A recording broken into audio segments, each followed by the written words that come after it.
Instituto de Estudios Superiores, Investigación y Posgrado y del mío propio, le damos la bienvenida a este encuentro síncrono, día de hoy, sábado 21 de junio de 2025, para darle la bienvenida a todos ustedes a que compartamos saberes, intercambiemos opiniones y pues nos empapemos más sobre el apasionante mundo de la criminalística.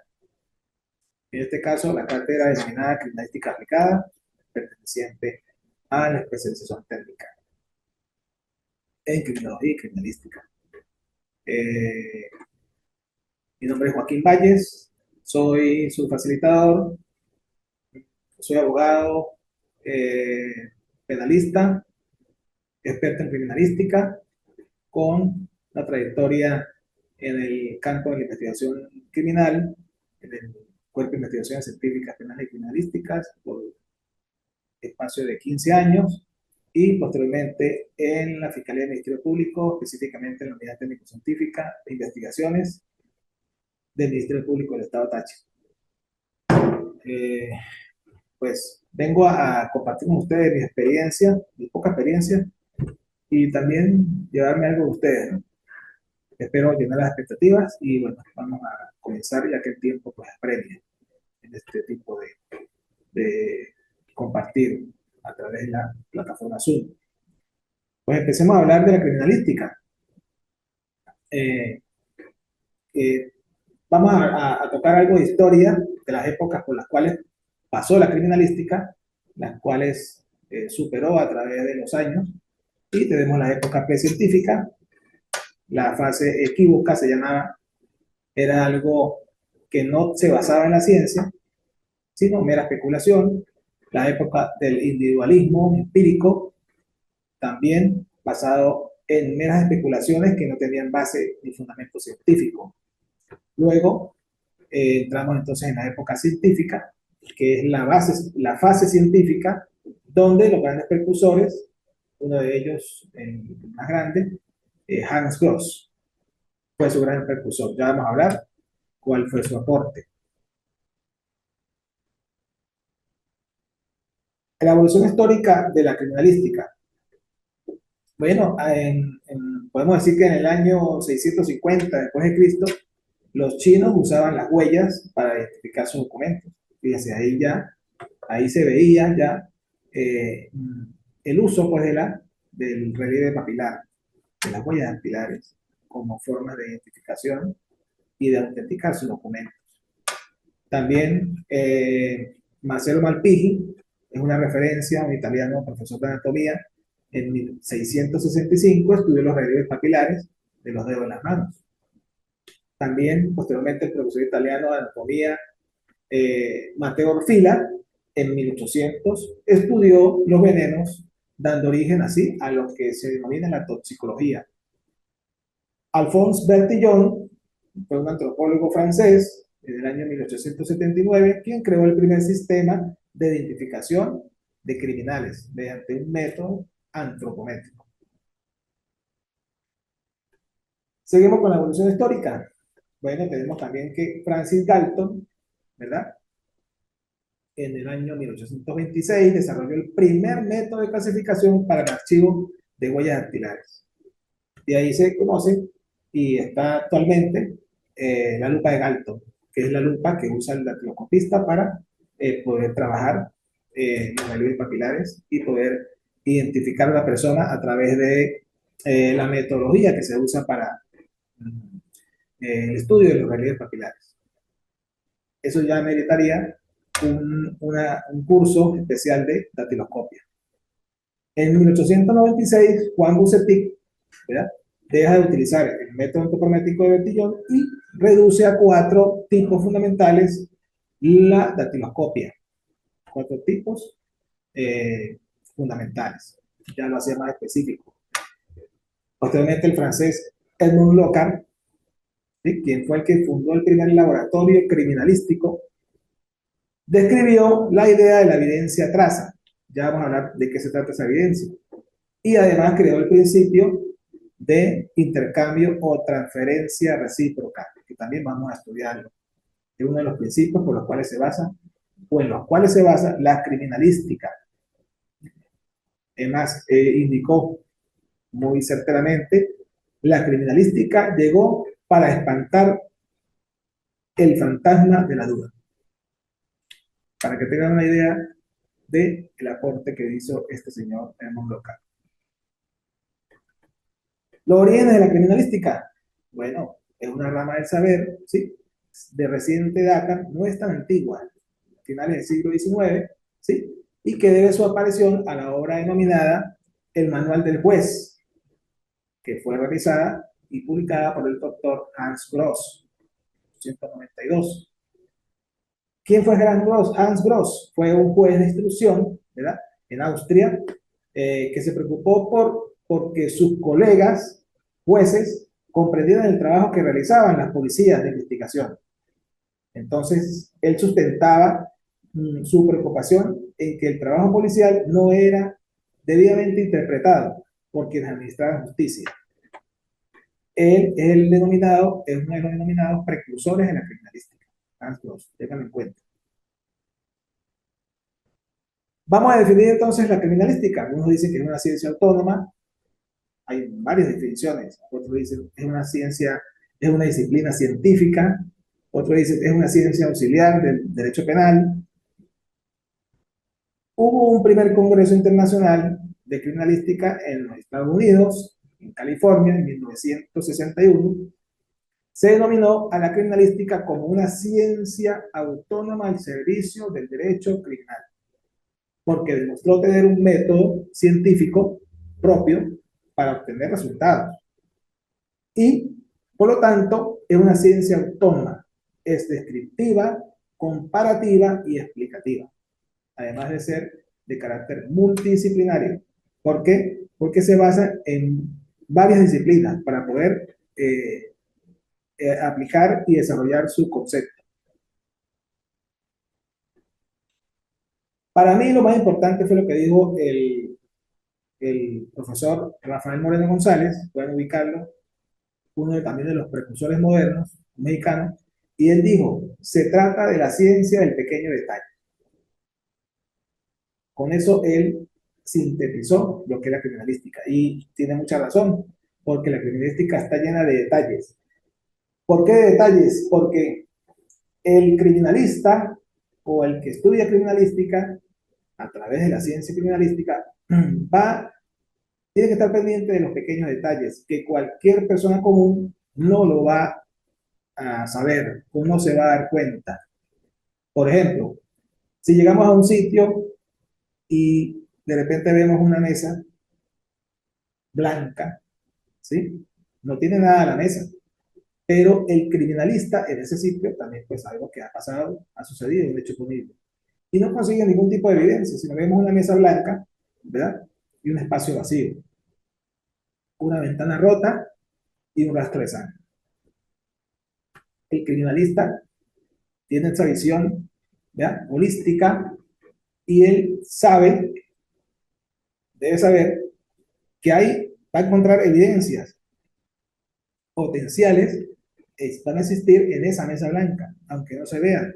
¿Por qué? Porque él sabe que si esa persona colocó la palma de su mano en esa mesa blanca, ahí pudieron quedar rastros dactilares. Pero él sabe, y él únicamente sabe cómo aprovechar esos rastros, cosa que el común, la persona común que no conoce de criminalística, pues va a decir, no, ahí no hay nada, porque no los veo, no, pero hay formas de revelar esos rastros. Entonces, ese es el pequeño detalle. Igual, la muestra sanguínea, el pequeño rastro. Igual, la ventana rota. Él va a analizar entonces, ya la ventana la rompieron de adentro hacia afuera, de afuera hacia adentro. Vamos a ver dónde están los restos de vidrio, dónde cayeron, y eso me va a decir, me va a reconstruir el hecho. Estoy adelantando un poco a lo que vamos a ver. Entonces, es explicativa, ¿verdad? Es netamente comparativa, ¿verdad? Y se basa, su metodología de trabajo se basa en el tetraedro de la criminalística, el famoso tetraedro de la criminalística. para determinar quién es la víctima, quién es el victimario, ¿sí? ¿Cuál fue el medio de comisión empleado? ¿Sí? ¿Y cuál es el sitio de suceso? Entonces, fíjense, la relación que hay entre víctima, victimario, medio de comisión, sitio de suceso. Ahí, el abordaje de ese tetraedro a través de una metodología técnica y científica de los elementos materiales encontrados, me van a decir quién, cómo, cuándo y dónde se cometió el delito. Así de sencillo. La criminalística tiene objetivos, formas de proceder. Tiene dos objetivos, el objetivo material y el objetivo formal. ¿Qué es el objetivo material? ¿En qué se basa? En el estudio de las evidencias físicas y digitales, ¿sí? Que se utilizan y se producen también en la comisión del hecho punible, porque evidencias no solamente son las que se utilizan, evidencias también son las que se producen durante el hecho punible. Y el objetivo formal, ¿sí? Es que a través de la metodología técnico-científica aporta elementos de prueba a los órganos que administran justicia. Muy claro, objetivo material, objetivo formal. Vamos a hablar de las características de la criminalística. Bueno, es una ciencia porque se basa en metodología científica, usa métodos y se basa en principios.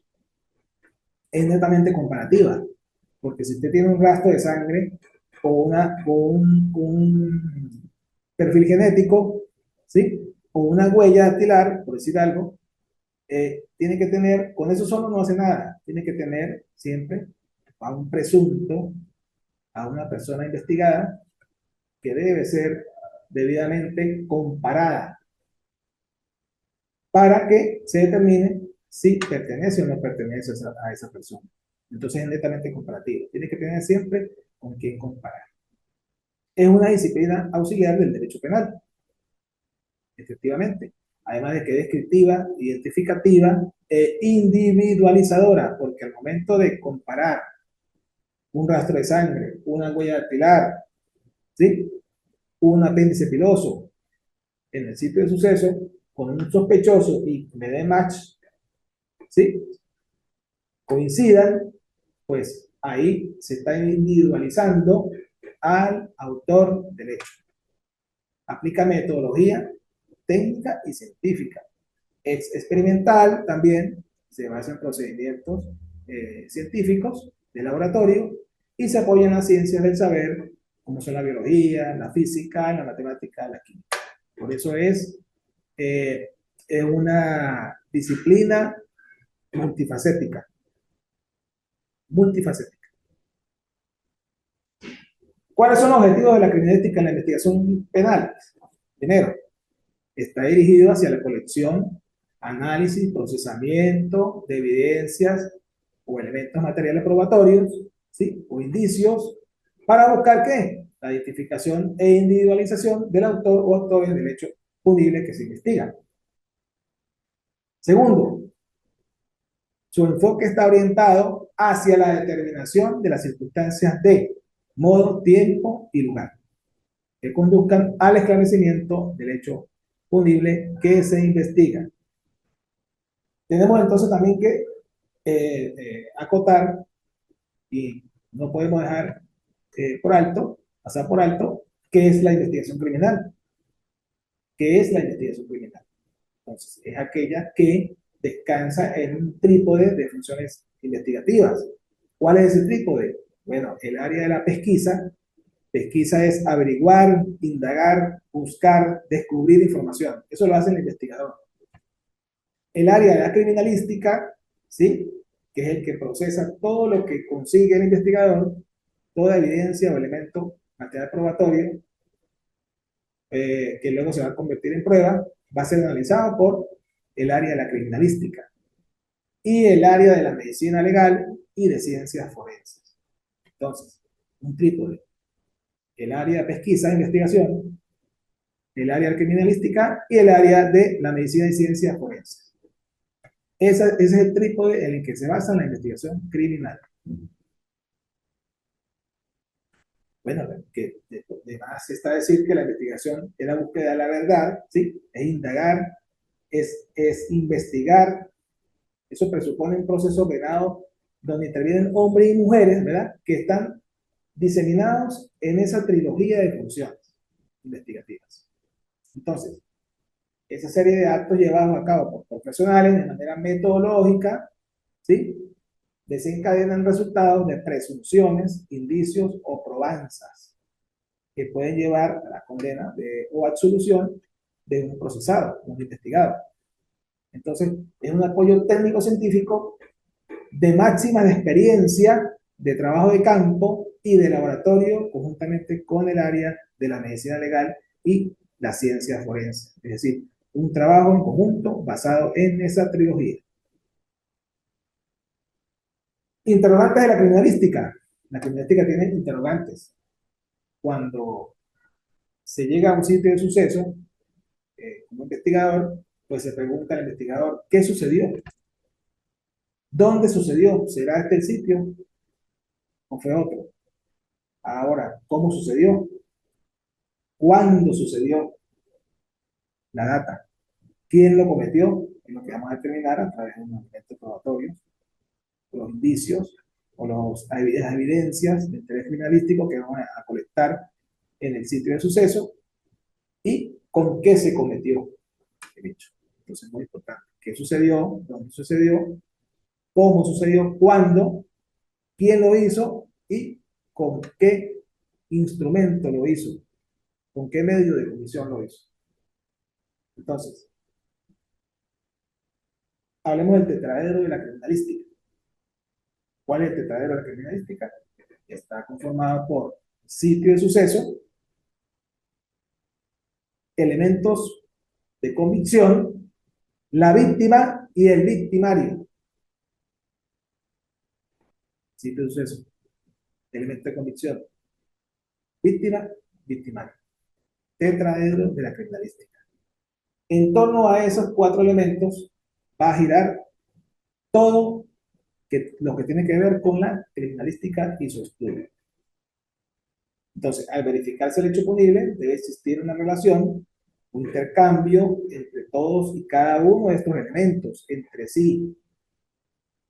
Todos y cada uno de estos elementos que conforman este tetraedro. Es decir, va a haber intercambio entre la víctima y el victimario.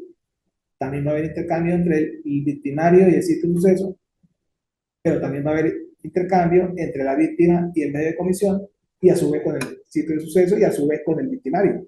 Entonces, fíjense esa relación que se conjuga en esos cuatro elementos que conforman el tetraedro de la criminalística. En esa relación, en esa conjugación, es donde se guía, sobre las bases sobre las cuales se guía el trabajo criminalístico o la investigación criminal, propiamente dicha. Es por eso que tenemos que hablar de los principios rectores de la criminalística. La criminalística tiene sus principios, sobre los cuales también se trabaja y basa sus investigaciones. Son 7 principios fundamentales. Uno dice que son 8, otro que 10, 12, pero en realidad los fundamentales son 7. Vamos a mencionarlos cada uno y vamos a estudiarlos, vamos a explicarlos. Aquí lo que sucede es que el tiempo es muy corto para dar tan extensa materia como lo es la criminalística. Pero vamos a tratar de sintetizar lo mejor posible. Primer principio de la criminalística, el principio de uso. Vamos a explicarlo ahora. Segundo principio, principio de producción. Tercer principio, principio de intercambio o transferencia recíproca. Cuarto principio, principio de correspondencia de características o de caracteres. Quinto principio, principio de reconstrucción de hecho o fenómeno. Estos principios que acabo de mencionar están basados en el sitio de suceso o en la criminalística de campo, lo que se denomina la criminalística de campo. Ahora, son 5 principios. Ahora vamos a mencionar los 2 que faltan, que son principio de probabilidad y principio de certeza. Esos principios últimos se basan en la criminalística, tienen su origen en la criminalística de laboratorio. Tenemos también que tener claro que la criminalística trabaja buscando evidencias físicas. Evidencia física. ¿Qué es una evidencia física? Bueno, todo material, sustancia, huella o rastro de diversa naturaleza y distinto origen que guarda relación con el hecho investigado, bien sea porque sirvió para producir ese hecho o porque se produjo producto del hecho. Entonces, fíjese, muy importante, todos son evidencias. Si yo uso un arma de fuego, efectúo un disparo, sale un proyectil, se produce entonces una herida por arma de fuego o un orificio, ¿verdad? En una pared, ahí se produjo entonces, el arma de fuego es una evidencia, pero también se produce el proyectil y a su vez se produce el orificio. Fíjense, entonces, ¿cómo tenemos varias evidencias allí? La pólvora que sale por el ánima del cañón también es analizada como otra evidencia. La herida que deja en la superficie corporal del cadáver también se trabaja como una evidencia. Fíjense todos los tipos de evidencias que hay. Se produjo con el arma de fuego, ¿sí? Es una evidencia, pero también ella produjo varias evidencias. Entonces, se debe demostrar a través del estudio de esas evidencias, ¿sí? A través de una demostración científica, de una metodología técnico-científica, la comisión del delito que se investiga, ¿verdad? Además de quiénes son sus autores, quiénes fueron sus autores y las circunstancias de modo, tiempo y lugar bajo las cuales se cometió el hecho punible. Seguimos mencionando qué tipo de evidencias hay. Hay huellas también, rastros, manchas, residuos, vestigios, etcétera, dejados por la ejecución de la actividad delictiva. También hay armas, instrumentos, objetos y cualquier otro medio utilizado para la ejecución de la actividad delictiva. Fíjense, uno con lo que se ejecuta, otro con lo que se deja, lo que deja esa ejecución. Además, también podemos hablar de dinero, de bienes u otros efectos provenientes de la ejecución de la actividad delictiva. ¿Sí? En un robo, en una estafa, pues ahí vienen, entran los dineros, ¿sí? Los papeles, los documentos. Además, se puede decir que es evidencia física los elementos materiales descubiertos que son recogidos y asegurados en el desarrollo de la diligencia investigativa de registro, allanamiento, inspección corporal y registro personal. Ahí también se van a originar evidencias físicas. Pero también podemos decir que los documentos de toda índole hallados en la diligencia investigativa, en una inspección, o que han sido entregados voluntariamente por quien tenía esos documentos en su poder, también constituyen evidencia. También los elementos materiales obtenidos mediante grabación, filmación, fotografía, video, cualquier otro medio avanzado utilizado como cámaras de vigilancia en recintos cerrados o recintos abiertos o públicos, también son evidencia. Tenemos que hablar y mencionar, muy importante, lo relacionado con la criminalística de laboratorio. Ahí, en la criminalística de laboratorio, se va a trabajar o se va a considerar lo que se denomina la evidencia traza. ¿Qué es la evidencia traza? Es una evidencia física de tamaño tan minúsculo, tan microscópico, que requiere de equipos, ¿sí? De reactivos, de precursores para poder analizar esa evidencia, además de procedimientos especiales para manejar, procesar, colectar y analizar este tipo de evidencia, que pueden ser, entre otras, fibras, ¿sí? Fibras vegetales, fibras eh, también minerales, también vidrios, suelos, sustancias, pinturas, residuos de pólvora, y explosivos, etcétera, etcétera. Entonces, son todas aquellas evidencias de tamaño micro y minúsculo que para poder ser analizadas y estudiadas deben ser trabajadas a través de una metodología técnica y científica mediante el uso de instrumental especializado, de reactivos y de precursores para su análisis, que debe ser únicamente en el laboratorio. Entonces, estas evidencias se encuentran como resultado del principio de intercambio que hemos mencionado, que ocurre entre víctima, victimario, con el sitio del hecho y con el medio de comisión, con los medios de comisión empleados. Entonces ahí entramos al tetraedro de la criminalística. Todo se relaciona, todo tiene que estar debidamente conjugado y debidamente relacionado. Además de que se analiza e interpreta a través de una metodología técnica y científica, mediante el uso de equipos, como lo dije, reactivos especiales, y se valora y describe utilizando el método inductivo, donde a través del estudio de esas evidencias se pueden inducir a que ha ocurrido de cierta y determinada manera y de que fueron producidos por cierto y determinado elemento. Ahora, el criminalista o el investigador eh, va a conseguirse con factores negativos que influyen en, en el análisis de la evidencia. ¿Por qué? ¿Por qué? Porque, por ejemplo, si colectamos una evidencia de manera insuficiente, no va a servir. Si colectamos una evidencia de manera inadecuada, tampoco va a servir. O si la evidencia que encontramos la hacemos mediante su colección, la contaminamos, pues tampoco va a aportar ninguna información de interés. Va a ser una información equivocada, un falso positivo.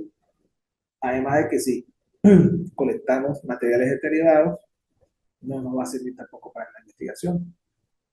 O si colectamos materiales destruidos. Entonces, no hay que saber colectar las evidencias para que no sea insuficiente, para que no sea inadecuada, no sea contaminada y no sea deteriorada o destruida. Caso contrario, tiene que haber suficiente material, ¿sí? Evidencia, suficiente, adecuada evidencia, no contaminada, que esté íntegramente, físicamente completa, que no esté deteriorada y no esté destruida, para poder alcanzar los fines que se propone el investigador. Eh, hasta ahora, hasta acá, veo por aquí a una compañera, Marilyn Reyes. Por favor, quisiera su opinión, si has captado lo que se ha dicho acá, tienes alguna duda, quieres decir algo, por favor. Doctor, muchísimas gracias. Me parece muy buena su clase, de verdad ha sido muy interesante en todo lo que lleva a la criminalística aplicada, porque ha sido y es una pieza fundamental, así como usted lo ha especificado a través del tiempo con el área de la evolución y posteriormente cada paso a paso, tanto de campo como de laboratorio, que tiene que irse ejecutando de una manera más idónea para que los casos, en un si acaso determinado, pues no vayan a, como dicen en el argot coloquial, no vayan a caer, ¿no? Lo que es en la recolección de evidencia o recolectar una mala evidencia. Entonces, o con el simple hecho de que la evidencia no lleva una cadena de custodia correspondiente. Entonces, bueno, son unas muchas cosas que se pueden presentar. Y profesor, de verdad que estoy muy, muy agradecida. Ha sido de gran aprendizaje y una excelente retroalimentación de información, la cual me parece muy fundamental. Muchísimas gracias. Bueno, gracias a ustedes por estar allí, queda pendiente en esta clase síncrona. Yo sé que hoy día pues, no es fácil estar, hay muchos problemas con la electricidad y demás.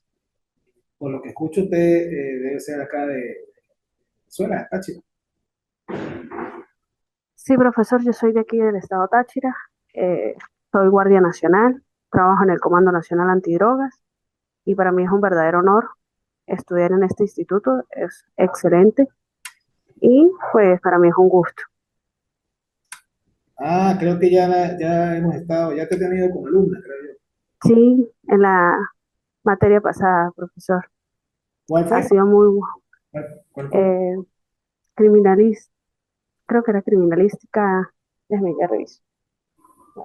Sí, o sea, estás en el Mirador, en el Mirador. No, yo trabajo en el Comando Nacional Antidrogas. Es en el aeropuerto de, bueno, aquí en el Táchira está la sede en el aeropuerto de San Antonio. Ah, ok, está bien. Bueno, Sí, me complace mucho que pues interesa mucho la materia y verdad, pues, en su trabajo, pues la debe utilizar. Eh, claro. Debe utilizar mucho, porque es base fundamental de la investigación, y más en esos casos Por lo menos en lo que es el manejo del acta policial, el qué, cómo, cuándo, dónde, el por qué, pues uno lo plasma y lo tiene siempre presente, ya que eso es fundamental al momento que realizan alguna incautación o alguna retención de droga. Y por lo menos ahorita con lo que usted acaba de decir de por lo menos de las evidencias como tal, no sé si usted ha notado un caso que hubo en Capacho hace poco sobre unos condimentos que estaban con cocaína.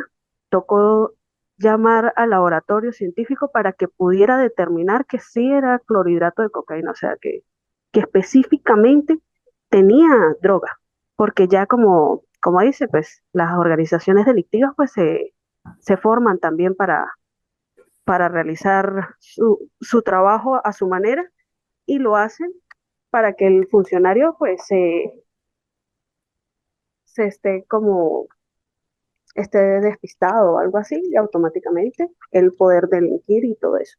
Allí se detuvieron 3 personas, las 2 personas que iban hacia otro estado y también uno que estaba en el terminal de pasajeros, que fue que le entregó las drogas. sí, fíjese, eso es muy importante lo que usted dice porque el criminalista tiene el deber de siempre estar en constante preparación, en constante actualización. ¿Por qué? Así como lo hace también el criminalista o el investigador o el funcionario, el delincuente también está también preparándose constantemente, se está actualizando y está buscando la forma, la manera de tratar de despistar, como usted dice, al investigador, al criminalista, al funcionario. Y entonces ahí es donde nosotros, como garantes pues, de la justicia y de la legalidad, tenemos que ir adelante, un paso adelante de ellos, y no pueden ser ellos mejores que nosotros, ¿no? Ellos son los malos. Pues, Entonces, bueno, ahí es importante, fíjese. por lo menos en eso, bueno, ese fue un caso. Otro fue otro caso que agarraron también ahí en Vegadiaza y en una silla de madera. No sé si ha escuchado también ese de la silla de madera, que también la misma, bueno, se presume, porque ahora entra la parte de la presunción, que el mismo modus operandi lo hicieron por el área de la fría también, que hicieron otro procedimiento muy similar.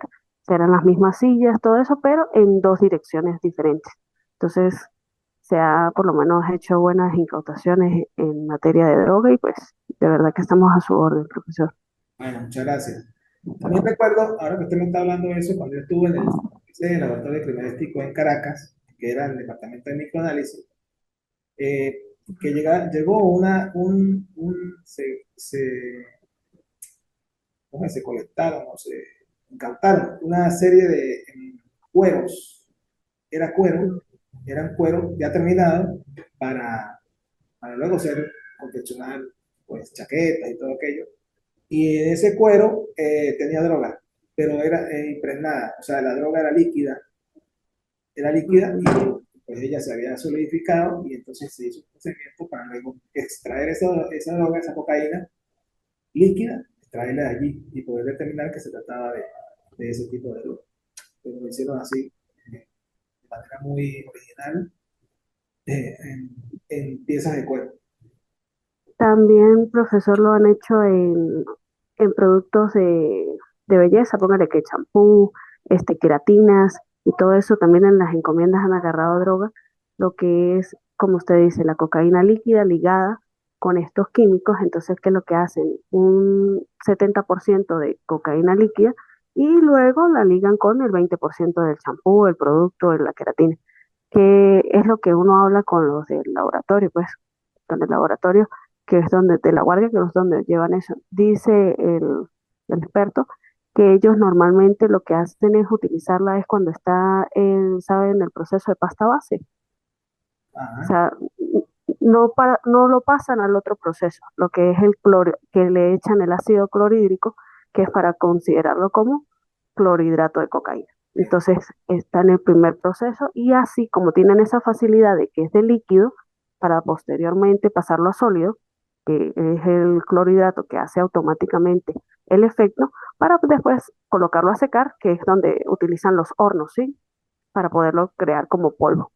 Entonces, eso es lo que le explican a uno muy minuciosamente de que en cuál fase del proceso es que se ve y por eso es que también este, las organizaciones pues se encargan de utilizar lo más práctico, como lo es en ropa, así como usted lo dijo también en cuero. Entonces, ellos lo que hacen es no solo impregnarlo, sino lo que hacen es mojarlo. También hace tiempo hubo un procedimiento en La Guaira que fue como en cauchos, productos de este, de, ¿cómo es que se llama? Como sí, era como caucho, pero el caucho estaba en esa fase, en lo que era la pasta base, y lo ligaron con esto del caucho y todo eso, y era una tonelada y fue un procedimiento muy grande que hicieron también en La Guaira. claro. Eso fue hace un tiempito ya.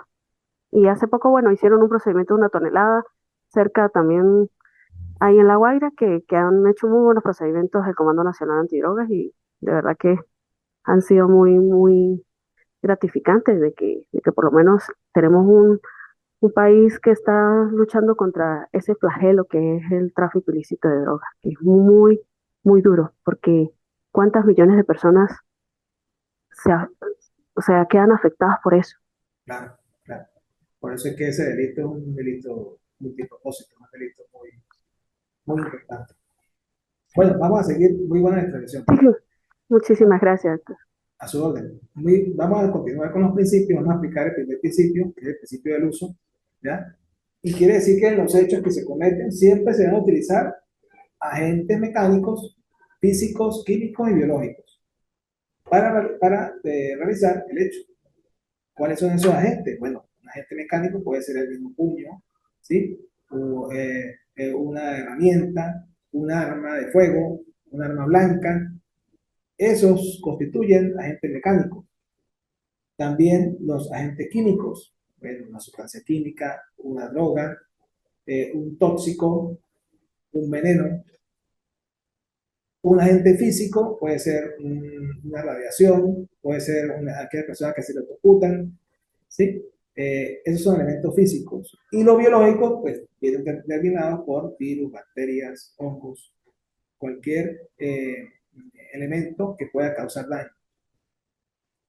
El segundo principio es el principio de producción. Bueno, que la utilización de esos agentes mecánicos, físicos, químicos, biológicos, para la comisión de los hechos punibles, hechos criminales, siempre se producen elementos materiales en gran variedad morfológica y estructural y representan elementos reconstructores e identificadores del hecho que se investiga. Por ejemplo, si la persona que efectúa un disparo, pues va a producir una herida, ¿verdad? Ese obedece al principio de producción, una herida específica, un orificio. La persona que apuñala a otra, pues va a producir una herida característica que va a producir el arma blanca. Es una herida, un corte, una solución de continuidad tipo corte, de diferentes magnitudes, dependiendo del arma. Así, sucesivamente, a medida que usted va utilizando un elemento probatorio, pues se va a producir una respuesta o va a dar siempre se va a producir un producto de ese, de ese agente mecánico, físico, químico o biológico. Y eso sirve como elemento identificativo.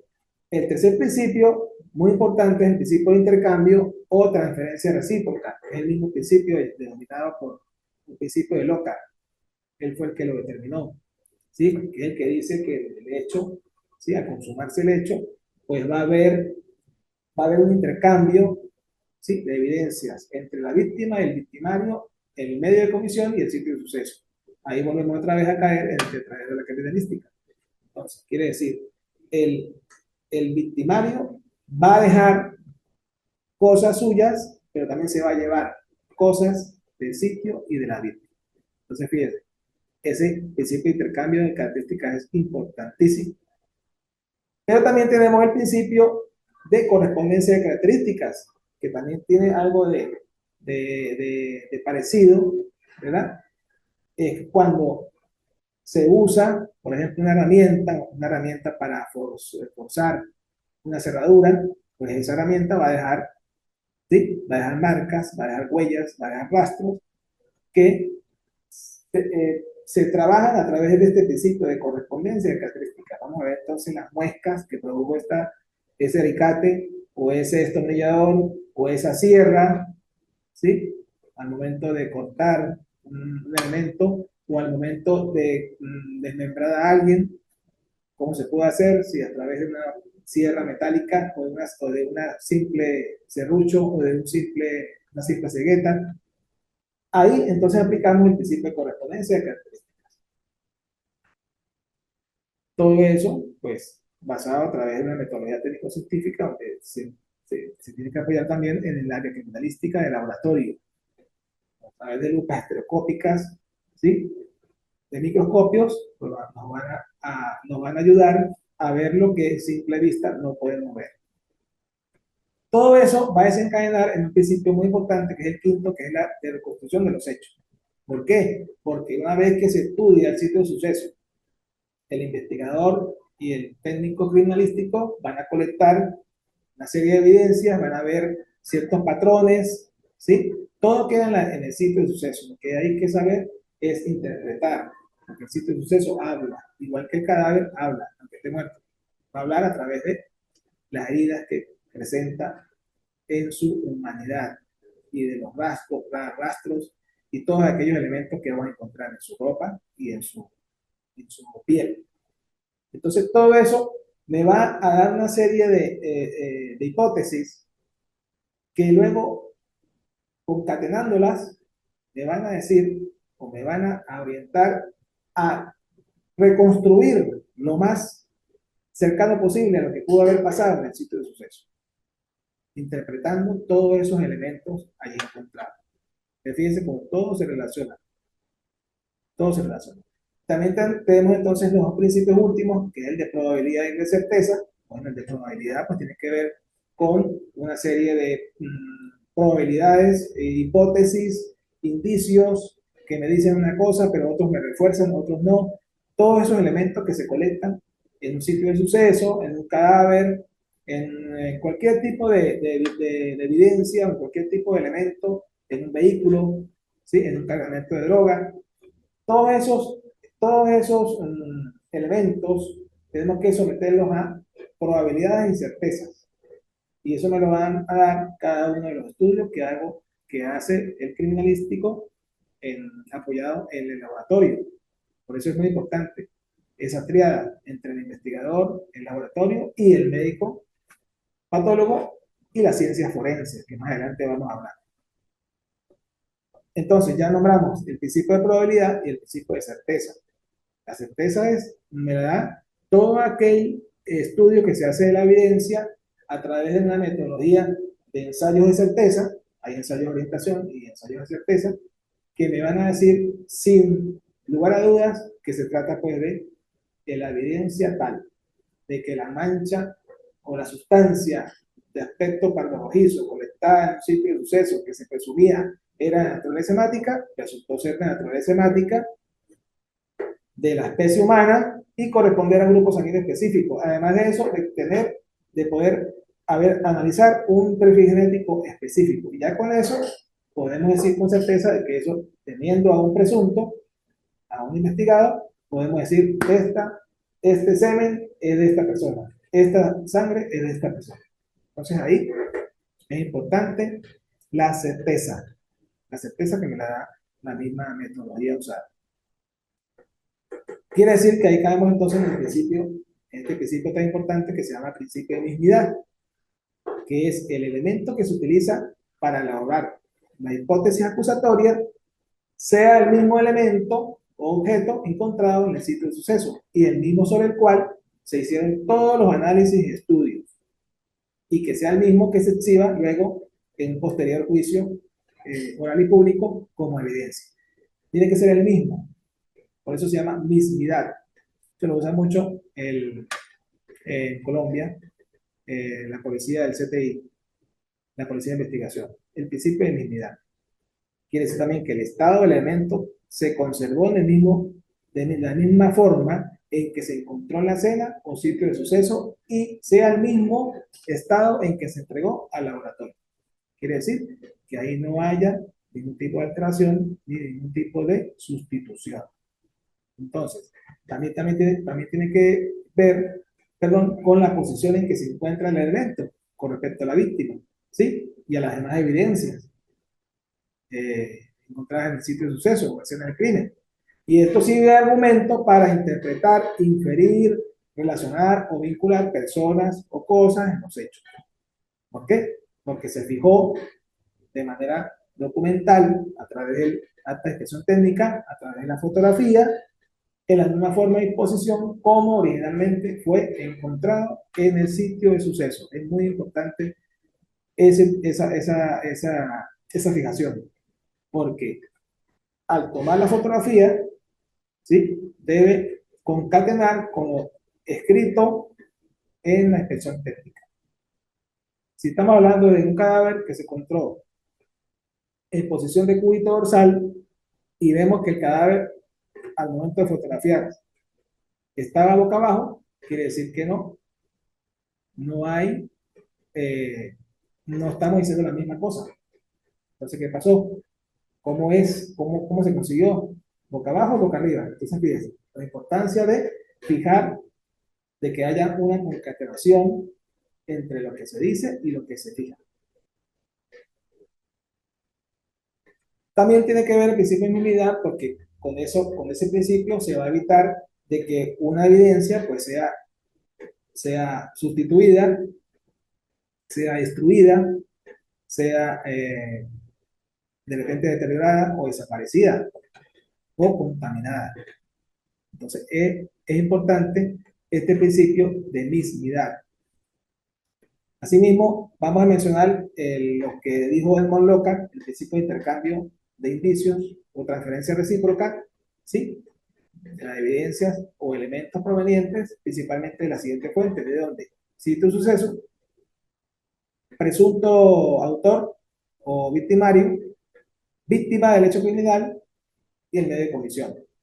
Entonces, cuando se produce la comisión del hecho delictivo que se investiga, ¿sí? Se produce un intercambio, eso es fijo, de evidencias y elementos materiales entre la víctima y el victimario, sitio del hecho y medio de comisión. No sé si me va a alcanzar el tiempo, no sé cuánto tiempo llevo, pero bueno, por lo menos no me ha salido el aviso. Esto es muy largo. Yo tengo cualquier cantidad aquí de material que pues, me gustaría compartir con ustedes. Eh, bueno, vamos a hablar de un caso real de intercambio donde se ejemplifica lo que es el intercambio de transferencia recíproca de la evidencia. Por ejemplo, vamos a hablar de un caso donde se localiza una mujer de 20 años de edad, completamente eh, con heridas producidas por una piedra grande sobre la cara y el cráneo, destruida totalmente, ¿verdad? Y tirado cerca de un arroyo, de una quebrada. De las manos se veía que había unos cabellos, los cuales fueron colectados. Tenía heridos con sangre seca, esos cabellos, y se apreciaron que tenía 3 uñas rotas, ¿sí? En la mano derecha. Cercano al cadáver y sobre el piso de lodo, la tierra, se apreció un llavero y una huella de calzado quemado. Entonces, después de laboriosas investigaciones, se capturó al sospechoso, ¿sí? Luego de hacer ese trabajo de pesquisa, de investigación, de indagar, de preguntar, que es el que hace el investigador, pues se le apreciaron rasguños recientes en las regiones dorsales de las manos al sospechoso y en los antebrazos. También habían muestras de sustancia hemática en la manga de su camisa, en una de las mangas de su camisa. Además de eso, en el cuarto en el cual habitaba, cercano al lugar del hecho, se localizó bajo la cama un par de zapatos de color negro, con restos de barro y de lodo en la suela. y se comprobó que el llavero visto y recogido cercano al cadáver pertenecía al sospechoso, sujeto a investigación. O sea, estaba caído por todos lados, decirlo así. Entonces, las investigaciones concluyeron con éxito. Ahora se analizará cómo se puede constatar el intercambio de indicios. Bueno, el autor del hecho dejó sus cabellos en las manos de la víctima, su llavero y una huella de calzado sobre el piso de tierra en el lugar de los hechos. La víctima imprimió sus huellas con las uñas sobre las regiones dorsales de las manos y antebrazos del victimario. Ahí los rasguños. Además de su sangre en la manga de la camisa del victimario, que no era la sangre del victimario, era la sangre de la víctima. Del lugar también de los hechos, el victimario se llevó tierra en la suela de sus zapatos y sangre de la víctima en su ropa. Por tanto, se puede establecer ciertamente el principio de intercambio de indicios entre la víctima, victimario y el lugar de los hechos. Esto es un hecho que narra el autor es Montiel en su libro en la página 48. Montiel es el que es uno de los autores del manual de criminalística. Muy importante mencionar lo que se denomina el sitio de suceso, lugar del hecho o escena del crimen. ¿Qué es? Bueno, es aquel sitio o lugar donde ocurrió el hecho punible. Pero puede existir más de un sitio de suceso o escena de crimen, aquí le decimos sitio de suceso, en Estados Unidos le dicen escena de crimen, que se investigue, ¿verdad? Puede ser de liberación, o puede ser de interpretación, o puede ser de preparación. Hay diferentes tipos de sitios de suceso. Para mí también, el sitio de suceso es cualquier sitio donde haya quedado evidencia. Entonces, por ejemplo, si podemos ejemplificarlo, un caso de diferentes sitios de suceso. Se encuentra un cadáver, ¿verdad? En un barranco, en una carretera. La vía hacia Santana. Se consigue en un barranco un cadáver, ¿verdad? Al momento de analizar el cadáver y el sitio de suceso, tenía había sido degollado, pero en el sitio no había sangre. Quiere decir que el sitio donde fue hallado no fue el sitio original. ¿Qué quiere decir? Fue un sitio de liberación. Posteriormente las investigaciones se da con un vehículo donde la cajuela tenía rastro de sangre.